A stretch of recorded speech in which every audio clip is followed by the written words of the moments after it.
I'd like to welcome back anybody who has been following me.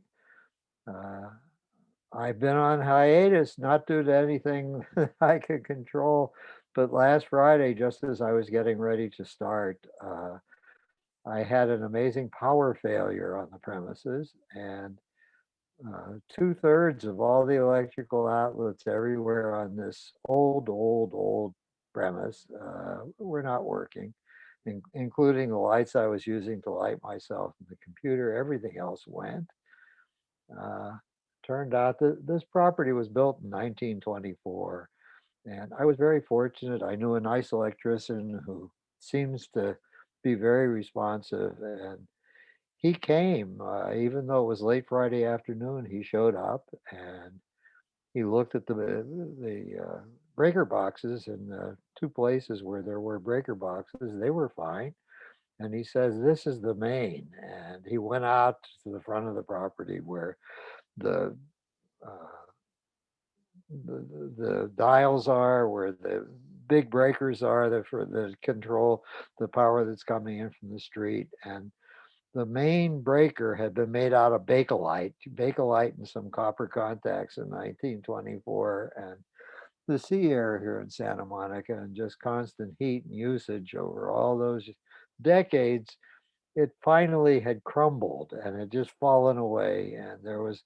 no breaker anymore. So fortunately, he had a replacement on his truck that was able to get me back in service. So I was able to start back to work the next day, and everything's been fine ever since.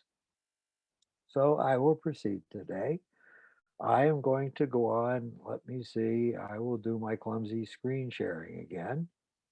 Let me do screen sharing. Let me go here and let me share. So far, so good.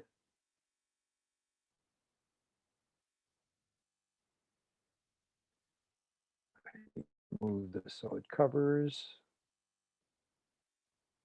Go down to the bottom.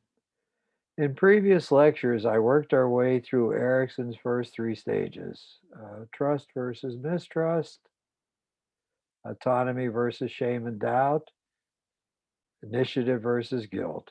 Today, I'm going to talk about industry versus inferiority, his fourth stage of development. Uh, the left-hand pole, industry, is a character attitude that we would like to build into our children as we're raising them. To use the word in a different form, we would like them to be industrious. We would like them to be able to apply themselves to problem solving, to tasks, to learning, to work projects, to playing with intensity. We would like them to be industrious. And we don't want the other pole, that they feel inferior and hang back and are tentative and cannot commit and will not engage. So let me talk about this polarity, and I will introduce the topic by telling a clinical story. It was about 15 years ago. I have several former contacts who work as school counselors. So a counselor in a very fancy private school referred a child to me. The faculty was very perplexed about the child.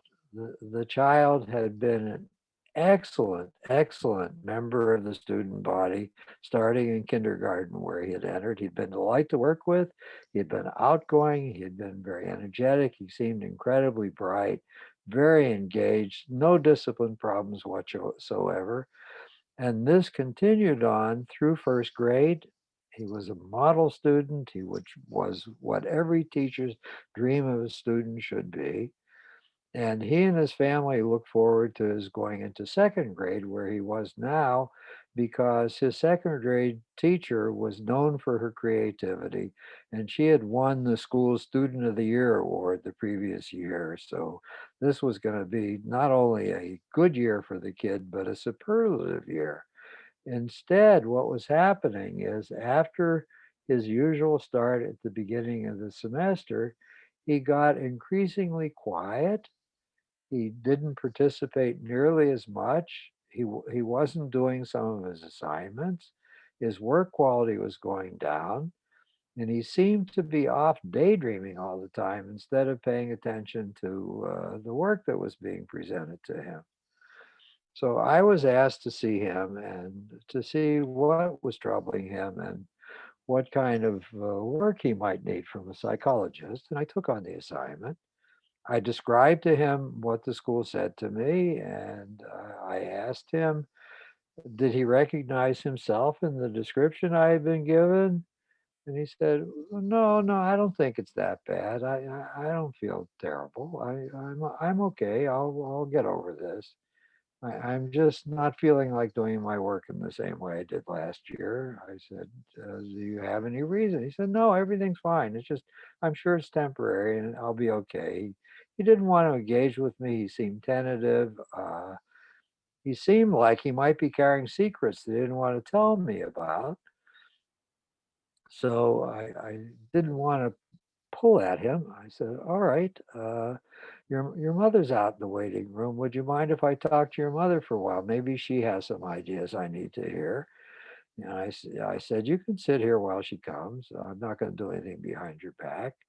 So I told mom that he didn't actually think the problem was so serious as to require the ministrations of a psychologist.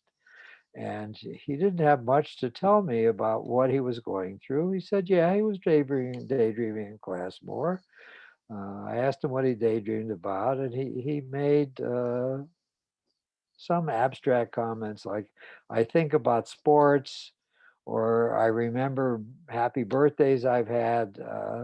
Nothing he told me seemed to be real or of any great substance. So I was uncertain how to proceed. Did she have any ideas what was wrong? And she said, "Well, I don't know. My husband seems to be having more trouble with him than he has in past years. He is up until now, my husband has been kind of tuned out. The kid was doing very well, and my husband just thought, all right, this is going on. But since the school has called saying they are concerned about his behavior, my husband has been on him a lot, and we're starting to have unpleasant dinner table conversations." Uh, I said, "Oh, I'm sorry. Dinner tables are supposed to be times when the family gets together and has a pleasant meal, and it's a good time for the family to meet." Uh, because I was experimenting with many things back then, I said, would they mind if I came and had dinner with them some evening? Because I wanted to see what they were referring to as problematic dinner table interchanges. And she said, no. I said, well, you pick a night and just invite me, and I'll come and be there for dinner. So I went. I introduced myself to father, and I said to father, You seem to be having trouble with your child. You're trying to help him to move forward. He seems to be lagging behind, going off track this semester in his second grade class. And what do you think the problem is?" He said, "The teacher's teaching wrong." I said, "Oh, what do you think the teacher's teaching wrong about?" And he said, "Well, go ask him what he learned in class today." So I turned to the kid and said, "What happened in class today?" And he said, we were having a geography unit, and we were studying volcanoes. And Mrs. McGill came in, and she had brought a model volcano that she had made. And she poured some powder onto it and lit a match, and it exploded, and lava came running down the sides of the volcano. And the father said, "I don't know why she did that. They were supposed to be studying Mount Etna. Why is she showing off that way?" And he was very critical of the teacher and what the teacher had done to illustrate the lecture. And I could see the boy was suffering while he was talking. And I said to the father, "Has this happened frequently where you hadn't thought she's been teaching the material she's supposed to teach in the right way?" He said, "Yeah, you don't know what happened last week." And he gave me an example from last week when she was teaching math, and she brought in some colored ping pong balls that she was trying to show some kind of problem with division, and make it concrete by dividing up the ping pong balls. And she said, I don't know why she teaches that way. That's not the right way to teach math. When I was in school, and then he tells the kid what he thought was the right way to teach math. And I'm starting to get tuned in. The kid was trapped. He really liked Mrs. McGillicuddy, or whatever her name was, in the way she was teaching. But his father did not like her and was telling her what the teacher was doing all wrong. So what he had done, in order not to have to take sides or try not to upset anybody, he simply left the field. He daydreamed, he didn't pay attention, he tried not to talk much. He used to come home at the beginning of the semester very excited about the wonderful displays of talent that the teacher had inflicted on them and how creative she was. And he could tell this was bothering his father, and his father would not validate her at all, but would put it to one side and point out the mistakes she was making and how she should be teaching. And so the kid had just shut down. That's what was happening. I thanked them after dinner, and I told the parents I wanted to see them next. I was going to have a session with the two of them. So I brought them in, and I complimented the father by wanting to become a more engaged father, engaged with everything about his son's life, including his education, more than he had up until this point in the child's life. But I said I was going to ask him to give the child a forbearance. I said, Mrs. McGilligotti, I forgot her name, has a reputation for being a very creative teacher. I liked the descriptions of the kinds of things she was doing to illustrate various parts of the curriculum. It was painful for your son to listen to you discounting her or saying there was the better way to be taught, and I wish you would stop. And he said, Why? I can't let bad things go on. I know what he should be getting. I know how my son should learn and what is useful, and I'm going to tell him when I think the school is doing something wrong. And I said, You're putting him in an impossible position. He has to choose sides in a dispute that's going on when there should be no dispute. I don't want him to have to choose sides. That's painful for him. Well, that's like having divorced parents that are fighting with each other, and he has to pick who's right. I don't want him to have that dilemma. I believe if you'll just leave him alone, that he can learn quite well from Mrs. McGillicuddy, even if she's teaching in a way you would never teach. He said, No, I'm not going to do that.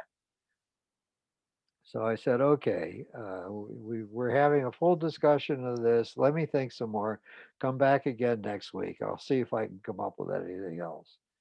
So mother and father came back the next week. I said to her, Are you agreeing with your father's position? Are you upset with what's going on? She said, No, but we have a traditional household. I'm his consultant, and he gets to make the final decisions about what goes on in our house. After all, as he's instructed me, he's earning large amounts of money. He takes very good care of us, and I think he needs to be the authority and the final authority. And I said, I'm sorry, I disagree. Something has changed. You are not the only people raising your child now. You have entrusted his care since preschool to letting other adults in, and they have their own thoughts about what's good for your child and how the child should learn. They may even have some values or beliefs about the world that are different than your own. It doesn't hurt the child to be addressed in a diversity of ways and with a diversity of opinions, as long as you don't demand that he pick and choose among them and treat him as if there was a right way to go about doing this. That's hard on him. Let him hear, as Mao Zedong used to say, let a thousand flowers bloom. He will pick the right kinds of roses for himself if there are a thousand flowers blooming. And I said to the father, would you take a chance? Here's what I'd like you to say tomorrow night at dinner or tonight at dinner when you go home. I'd like you to say, I have different opinions than Mrs. McGillicuddy have. I know she's a fine teacher. I believe I should just let you learn from her. And I give you permission to proceed. Just enjoy her, learn from her in whatever way you want. And you can tell me about it, and I won't give you my opinions. I'll be quiet.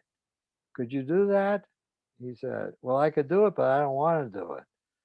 I said, well, look, you're a very high achieving, very competitive sort of man. It might give you pleasure to prove that I'm a stupid person and an asshole, and what I'm encouraging you to do won't work at all. So maybe you should do that. Why don't you just listen to me, do with as much goodwill as you can what I'm telling you, and then come back and tell me I'm a stupid asshole and what I said isn't working, and you're finished with me and you're going to try something else. You're going to really take over. So he agreed to wait 4 more weeks, just not giving advice and just listening. And he did go home and deliver awkwardly and gritting his teeth. He delivered the speech I asked him to give about setting his child free to listen to Mrs. McGillicuddy. And as I had promised, the child started to come to life. He started to participate more. He started to come home excited from being in second grade. He said he even learned to say, Dad, I'm not wanting to tell you this, but I'm having a wonderful day in school. His grades shot up. He was paying attention in school. He participated fully, and the problem was solved.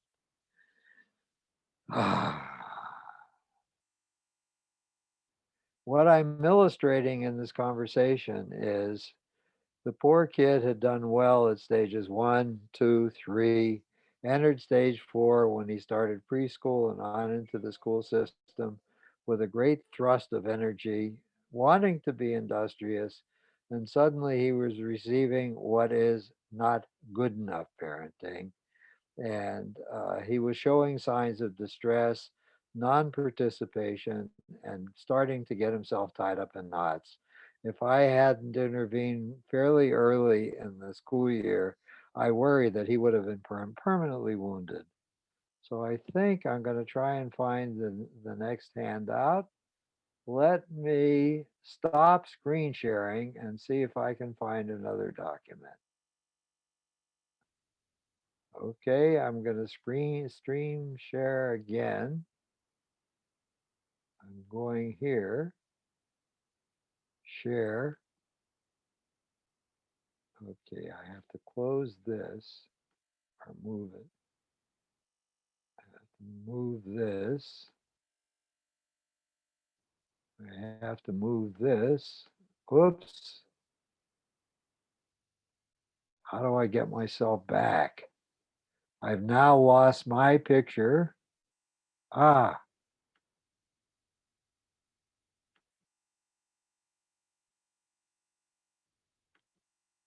nope.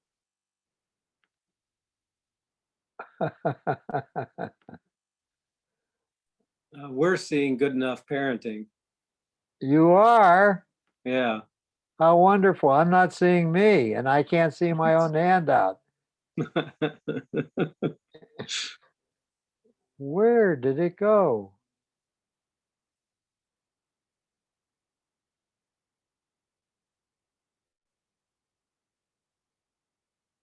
Oh boy. Let me stop the video for a second and play with this. Start video. No, I'm back, but I have no picture of my own handout. That is horrible. All right, if it's up on the screen, no, it's in the wrong place probably too. Maybe it's in back here somewhere. Yeah, it's at the top of the page.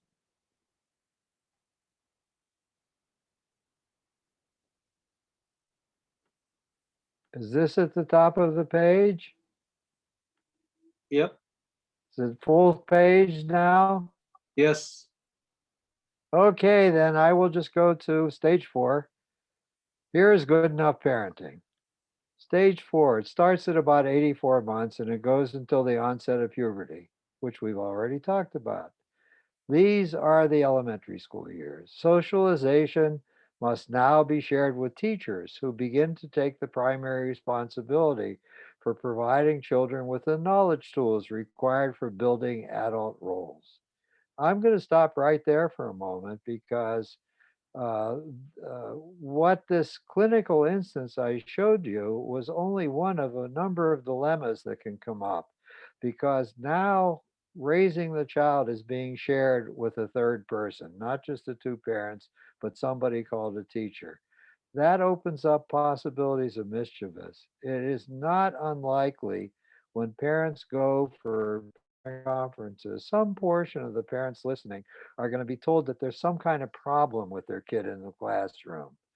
And there is a funny diffusion of responsibility goes on. The teacher usually announces this to the parents as if the teacher wants the parents to fix it at home somehow.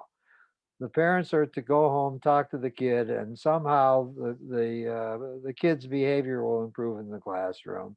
And the teacher either has no training in how to do this, doesn't understand that it's up to her. But I always believe the person who is there at the moment has the primary responsibility for dealing with whatever the issue is. If the kid's misbehaving in the classroom, the teacher has to take this on head on and figure out what the misbehavior is. If they're constantly talking to somebody, the teacher has to separate the kid or maybe move the kid closer to the teacher's desk so the teacher is right there on top of the kid. The teacher has to find the intervention. It's okay if the parents talk to the kid about what's going on, but the parents are not going to solve the problem. So I encourage parents when they're at teachers' conferences, if they're hearing about some deficit or some difficulty with a child, ask the teacher if the teacher has any ideas about what he or she could do that would be helpful. Agree to discuss it at home, but ask them what they're going to do in the schoolroom. Then there's the other side of the problem, the one that the father I talked about instituted and trapped in. The people at home get into a rivalry with the teacher in school. They want to be the important ones. They don't want the teachers to succeed in some way. They would like the child to stay attached to them as the authority figures, and it's hard for them to share the responsibility with a third person who isn't a member of the family. So they tend to discount the teachers, denigrate them, do something to interfere with the student learning from the teacher. So that has to be a working partnership with three people in it in some way, and the difficulties in it need to be discussed between all three parties that are privy to being responsible for the child. Parents must avoid rivalry with teachers on the one hand or excessive deference on the other hand. Such shared responsibility too often provides opportunities for the enactment of troubled relationships. Next, let me go to a different topic. I want to talk about the contributions to the literature of Charlotta and Carl Buehler. They were both child psychologists in Germany. They came here in the early 1930s to escape Hitler. Uh, they couldn't find any place that would hire both of them. Charlotta was better known. She had a longer list of publications. So USC hired her in the Department of Psychology. For the longest time, Carl couldn't get a job. He got some part time teaching gigs as an adjunct in various places in the culture, but his career dragged behind hers. Many of their published papers were on classroom behavior and what they called the functional pleasure of learning. What they meant by this is what I go on to write about. Function pleasure, their concept, is an important conceptual tool for guiding parental behavior during the era. Children do not have to be micromanaged. There is built in joy, functional pleasure, in the very process of learning itself. Children love to learn. They don't have to be bribed to learn. They don't have to be punished if they don't learn.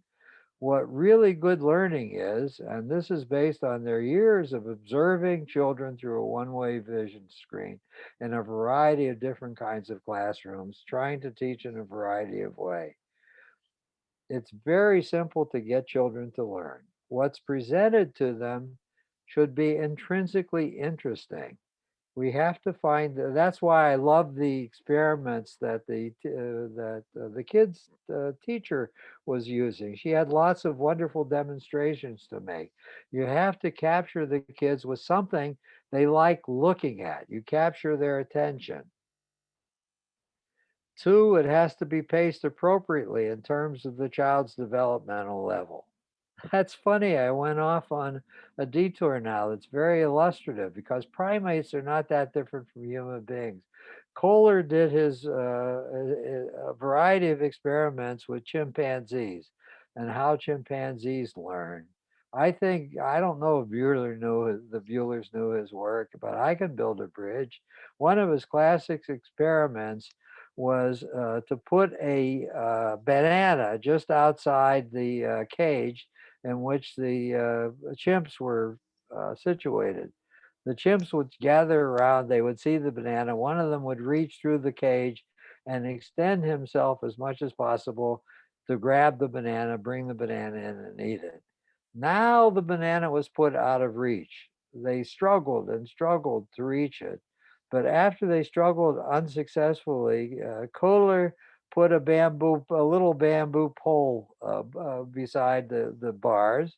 And one of the chimps had the wisdom to pick up the bamboo stick and reach for the banana with the bamboo stick and drag it into the very room where the chimps were. And then the chimp could eat the banana. And wonder of wonders, nobody taught the chimps to do that. The chimps intuitively saw the connection and were delighted to find it and overjoyed to bring the banana in. The next thing Kohler did was he put it really much farther away and he put two sticks down and the sticks could be jammed together so that the two sticks as a joined pair could be put outside to drag the banana in. No one of the sticks by itself would reach. It was frustrating. And some chimps would walk away, but some bright chimp would put the two things together, drag the banana in.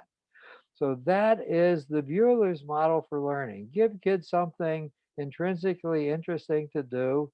Learning about it will delight and then go on to the next step. Put something a little more complicated in front of them.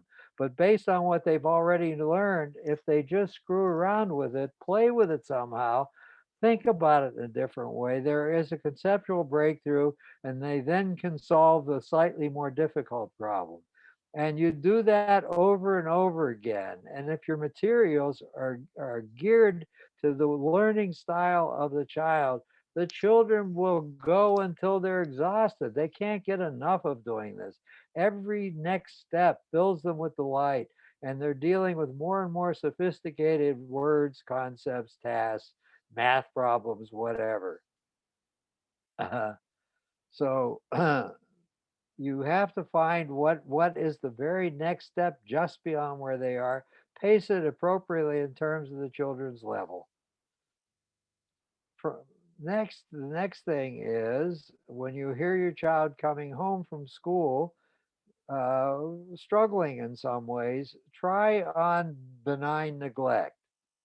That's what I call it. Don't rush to fill in for the child. Let the child struggle for a while.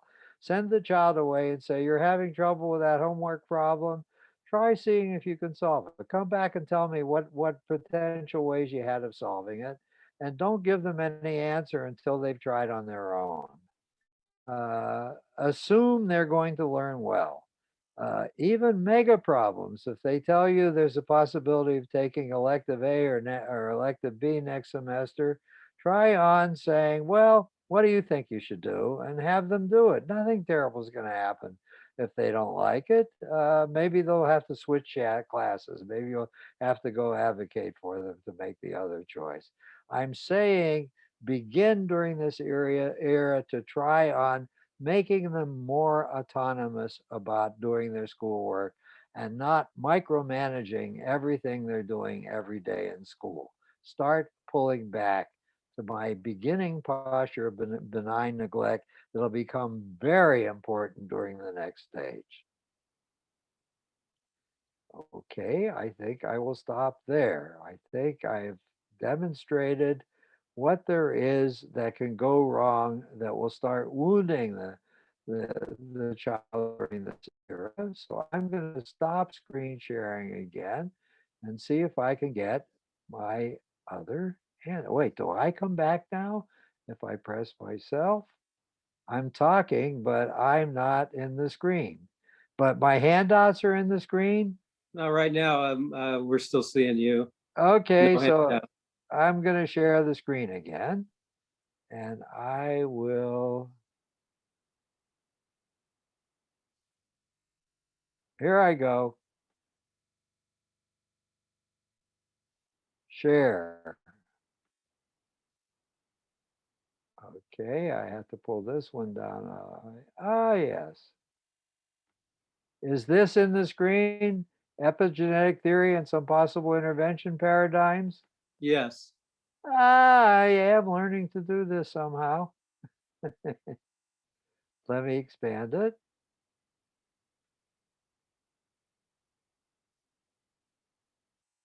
Let me move it over and let me scroll down. This is what I have crafted to aid clinicians understand from an Ericksonian perspective what they're seeing in the consulting room and some suggestions about how to work with it. All right, the left hand column. Oh, wait, that's stage 5. I want to go back to 4. Here we go. The left hand column of kids who have been parented poorly in one way or another is in there. In the left-hand column, you will some of the signs you'll see is excessive need for support. The kid is frightened to proceed with any new material on his or her own and needs extra support from either parents or from the teacher or some combination of them. This is usually related to the next one, work cautiousness. Uh, you see what Erikson is talking about, that we're building in inferiority in this era. School phobias, actual protesting about going to school at all. School has become a living hell. It's a hell of failure. It's a hell of fear. It's a hell of cautiousness. Kids start protesting. They get stomach aches or yelling that they're frightened to go to school. Learning inhibitions. They don't even try to learn. They try to avoid having to learn. Learning inhibitions and disabilities. Lack of achievement motivation. To be offered something they could achieve at is to be offered something they could fail at. So they feel inferior. They don't want to try, and they draw back from trying to achieve. Diminished expectations. They have lowered their expectations for themselves. I'm dumb. I'm stupid. I can't do anything right. They live in diminished expectations rather than fail. And in the end, they're suffering from what I call the Icarus syndrome. It's high performance anxiety. To put wings on and to start to fly is inevitably means the wings are going to melt and you're going to crash and burn and you're going to get hurt. So, as I say, just hug the mud. Just stay in the mud and don't even try, because it's foreordained that you're doomed and your wings are going to melt and you're going to crash. If you're the clinician dealing with those things, one of the things you have to do is to start building performance indifference. It isn't whether they succeed or fail that matters, it's whether they're showing up with whatever they have and doing a good job, trying as hard as they can, rather than handicapping themselves, hanging back, not coming up with their main effort, with a good effort as they can. They need to learn function pleasure and process joy. These are part of the Bueller's concepts. They need to learn how delicious it is to do the activity. The outcome is not nearly as important as finding the pleasure in the activity, in the process, to find process joy. Oh, I get a chance to noodle around with this. I may not get it straight. I may not be able to figure it out, but this is a wonderful challenge and I'm going to do the best I can.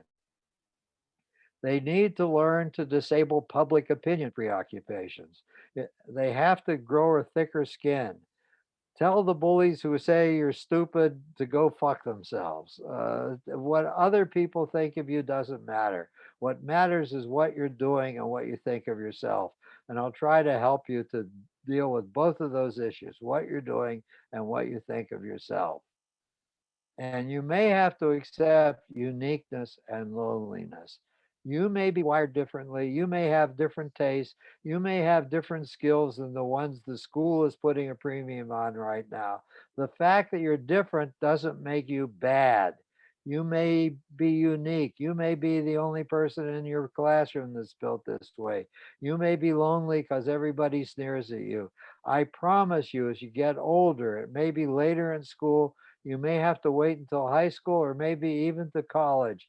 You will find people who are built like you and who understand you and appreciate you. You have to learn to wait. You're not going to be alone and miserable for the whole rest of your life.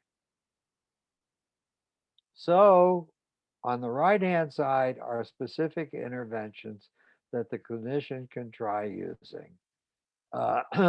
One of them is prescribed failure experiments. You're so frightened, you won't even take a chance. You won't risk failing. You'll create a different kind of failure by not engaging. Why don't you purposely put one wrong answer on your next exam?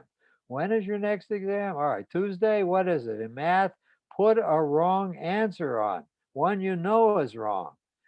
Do it purposely. Take control of being wrong rather than having it happen because you're not engaging fully.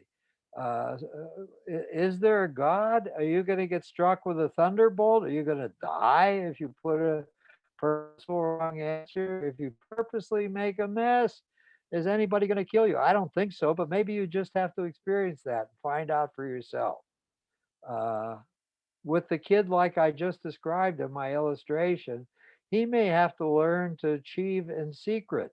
If he's going to benefit from other people and not from his father, who wants to be the only guru in his life, maybe the family needs him to be a failure for some reason.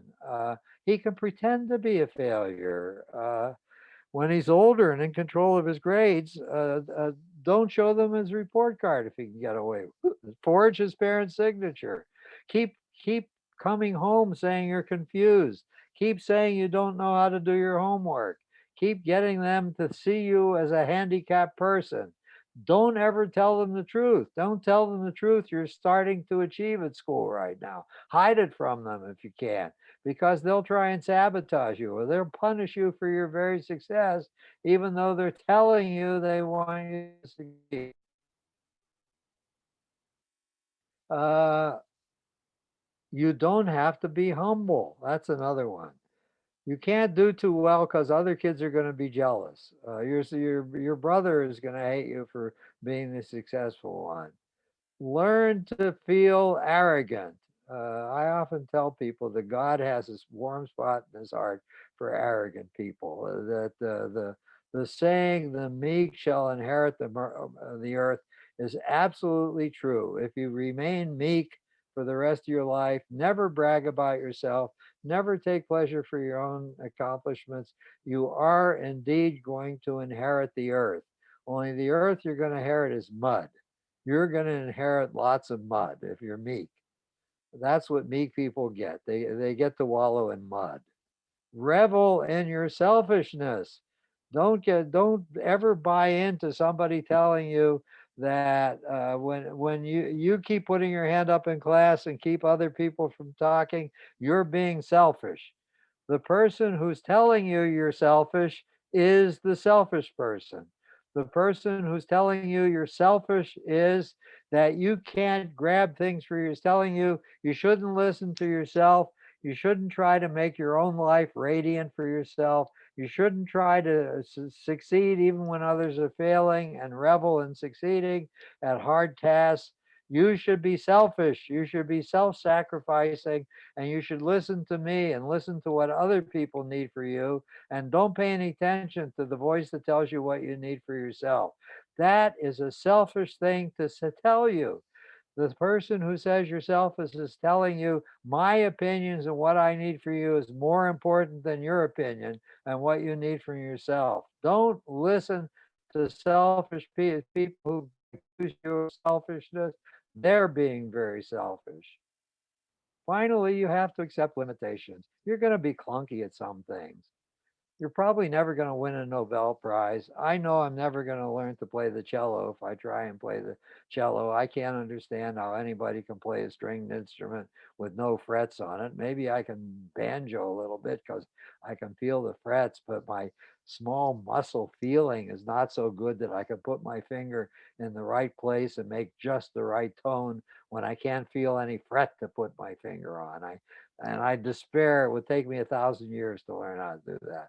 Never going to be good at playing cellos or violins or any stringed instrument. I can't write music. I can't understand how people can hear a melody and go to a piece of paper and write notes on it, and that renders in sound the melody they're hearing in their head. That seems like a miracle to me that I can't understand. So it's okay. We're all limited in some ways. All right. Those are the things I want to say about that. Where do I want to go next? I am going to stop screen sharing again. And I'm going to go back to something else.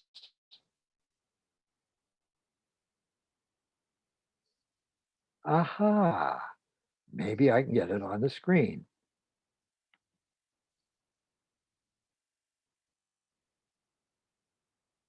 What's on the screen now? The stages of the family life cycle. Oh, good. It's on your screen, but it's not on mine. Let me see if I can find it. That's what I wanted, was the stages of the family. Ah, ha, ha, ha. I have mastered this conundrum finally. I know how to do it. Hooray!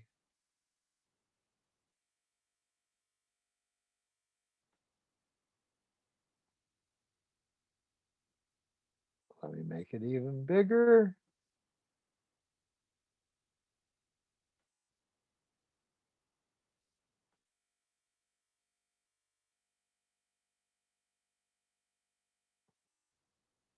Okay, let me go here.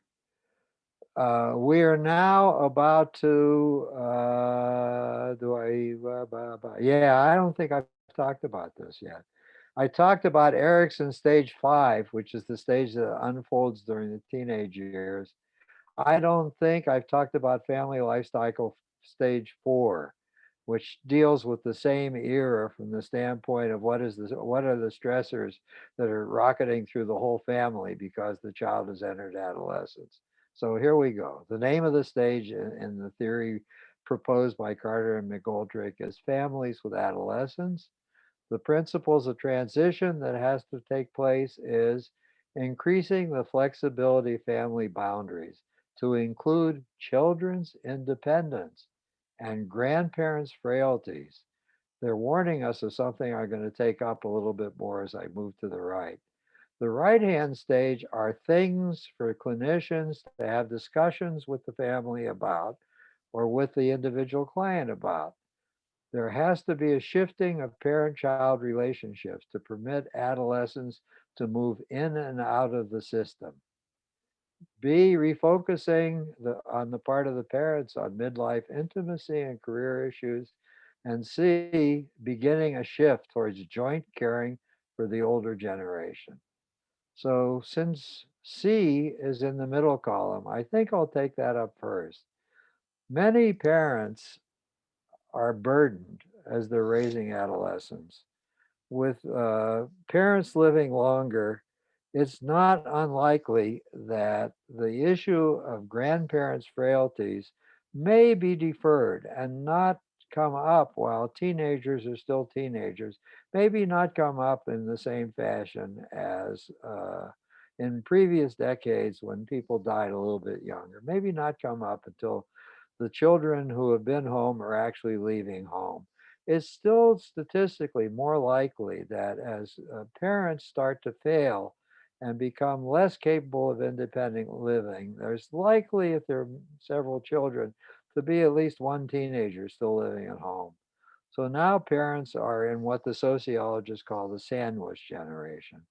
They're trapped between having still to watch over the youth that they're raising and at the same time taking on quasi parental responsibility for their own parents who are getting frail and beginning to wither and may need to have extra care and even at the end to give up their decision making capacity to somebody who's going to become their conservator, one of the parents.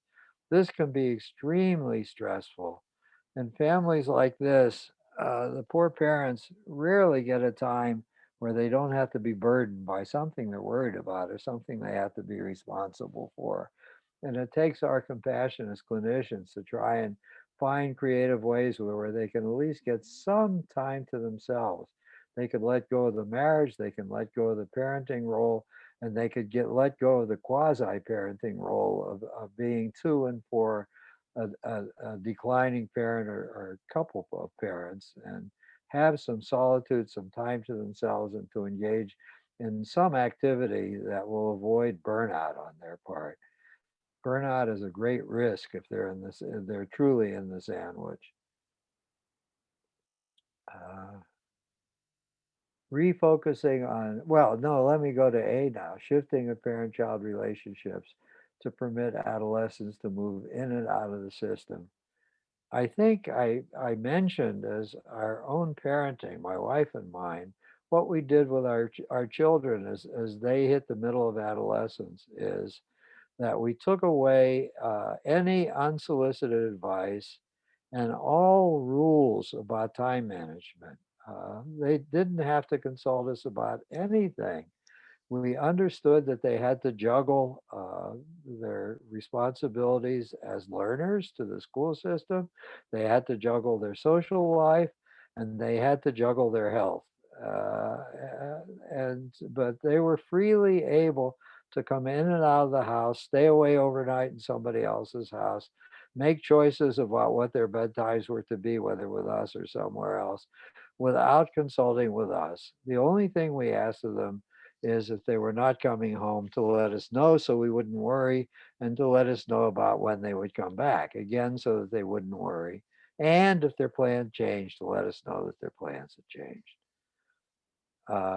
No more unsolicited advice either. And of course, they started to come in and out much more. Fortunately, we had a home where the atmosphere was nice. They liked bringing their own friends over and having overnights with their friends in our house, but sometimes they went to other people's places too. And increasingly, they were gone. They weren't under our direct gaze anymore. And so that we were allowing them to move much more freely in and out of the system. Uh, this change that's coming often throws turbulence into the marital bond. Uh, Parents are used to triangling their children into family dilemmas. They're used to having their children sometimes as consultants on what to do. Some children are trapped in very dysfunctional families where the child has to continue to behave badly and to represent a problem because that was the only thing that would bring the parents together in anything like mutual cooperation. The rest of the time, the parents were alienated from each other or bickering with each other about a bunch of other topics. So the child learns to be the identified patient and to help the children bond, help the parents bond over some issue. If it's a more healthy family, there's more idle and discretionary time and less supervisory time for the parents. There's a diminution of the amount of responsibility. It's gradually diminishing the parents have to bear. And parents will discover now that some things have to be renegotiated between them. The opportunity to travel more, to do more activities together, for a parent, maybe even to earn a little bit less because expenses are going down, starts, and there is a refocusing that often needs to take place on whatever has been the patterns of intimacy in the family and career issues. Reaching later adolescence often corresponds with one of the workers having what's called a midlife crisis. They don't like what they're doing anymore. They yearn to be free of some of the responsibilities. They yearn to go back to school. They yearn to quit work and to retire for a while. So everything is a bit turbulent in the family during this era. All right, I think I'm coming up to a time when I might stop, and I was only reasonably clumsy with managing the handouts at this point. I will ask my two participants, and I will now introduce the second person who's shown up. Scott Harris is not here today. I could joke and say he's in the dance recital, but he's not in the dance recital. His daughter is. So he's off to the dance recital being a supportive father and parenting his child in a lovely way. And instead, Larry Starr Carlin, one of the other members of my colleagues group that I turn to for wisdom every week when I'm lost and confused about what to do with my clients, is here. So Larry will step into Scott's unfillable shoes, and I have no idea. Well, I'll tell you a little bit about Larry. He had a former career as a lawyer, and he practiced law in a variety of different formats. And he went through what I was talking about. In midlife, he decided he wanted to start doing something else. So he went back and got trained as a therapist. And he even has a specialty that he chimes in with sometimes appropriate. He went to the Gestalt Institute and got very specialized training in a sub branch of our discipline called Gestalt therapy. And Fritz Perls is the leader of that movement. He spent many hours learning the applications of Gestalt therapy to all kinds of problems. And he sometimes shares his unique perspective with us. It's a perspective that we know about, but none of the rest of us have been systematically trained in. So I'll throw the floor open to Aaron Berger and to Larry Starr Carlin to make any comments, ask any questions, have any laughter they want to have about Well, what was I engaged in here. And my first comment, wait. yeah, Let me log out of screen sharing. there you So go. That was there. going to be my first comment. Yeah. Thank you. I'm out of screen sharing. Okay, well, I have a couple things. First off, the Thousand Flowers Initiative by Mao, that was an invitation to everybody to, voice their grievances with the government. And then that Yeah. information was used to round people up and re-educate them to death. Just to clarify that point in history. I am sure that that's not how he marketed the initiative. No, open government. That's not how I'm marketing it. No. Yeah, no. You're free to be. Maybe I could talk about snowflakes. Thank you. I won't talk about Mao. We are all a snowflake. We are unique. We don't have to be like everybody else. We don't have to follow the modal tendencies of our culture or of our particular ethnicity or wherever else we're under pressure to be like everybody else. Mm-hmm. And then thank you for your acerbic remark. I appreciate it. That's just an example that there's no principle, there's no advice, there's no anything that can't be abused and misapplied. Thank you. Exactly. Thank you for that. Go ahead. I'll let Aaron continue. He has a second. I just had one other thing about industry versus inferiority. It's an interesting idea, probably because I experienced it at some level. But every kid, at that moment of contact with the institutional learning facilities, right? Yeah. That if there's an incompatibility, if there isn't really a fit, and I don't think a lot of times, or for the non-average kid, there isn't a fit, and they're, rather than being inferior, I think they're just kind of labeled that way, you know, because they're not really fitting with the, that learning facilities idea.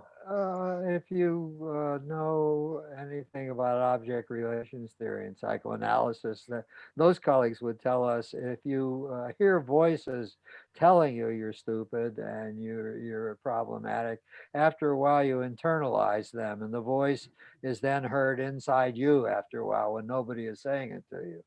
Sure. Unfortunately. Yeah. Yeah, I like the part where you said that kids should hang in there, and it may take till college before they meet people that are, really compatible or that they understand. Sometimes it even took till graduate school for some Yes, people. yes, thank you for that. Yeah. I was very interested in this talk. I definitely flunked stage 4. I mean, Me too. I'm definitely a mud hugger, and traces of it still apply to me. And I was thinking, I haven't quite worked out the mechanism, quite how that happened.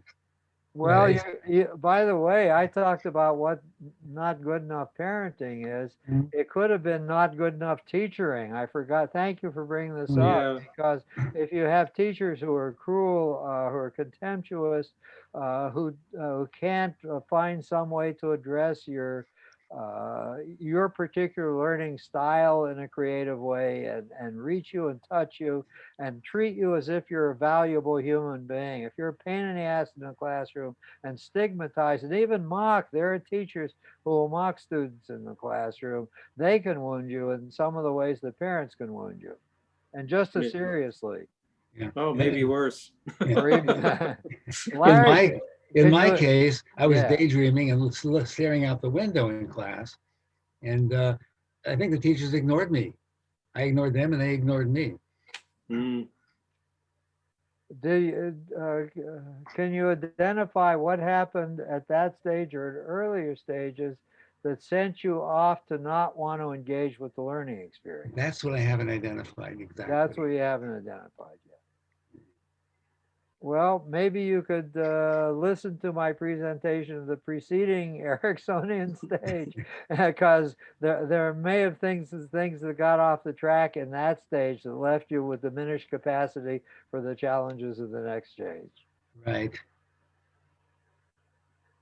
I'll do that. Thank you. My word shouldn't go to waste. No. Where were you when I needed you? When you needed me? You were in high school. That's right. I was probably in high school. This you're identifying scenes, I guess, from early in elementary school. Is that right? You were already daydreaming, Right. tuned out. How were you in kindergarten? Go back a year. Did you Kindergarten. enjoy the kindergarten experience, or can you even remember? I think I did. I remember we're supposed to get everything put away and stand behind our desks at the end of the class. Yes. And there was a odd block laying around, and I gave it to some girl I liked. Oh, that was very creative. And I got reprimanded for that. That's all I That was remember. not creative. Oh my God. That's an example of terrible teaching. Well, I got a good one for you. I was in first grade, and I remember they had one of those reinforcement boards on the wall, and you get a star next to your name, and they would announce. You were in a behavioral classroom? What, that, yeah, what would that been like? God. I don't know, 76 or something, public school. And I'd been upset by something that day. Something got to me, and I cried. And I remember the teacher got to my name and she said, "Aaron doesn't get a star today because he cried." Oh my God, that's another example of terrible Yes. teaching. Classic.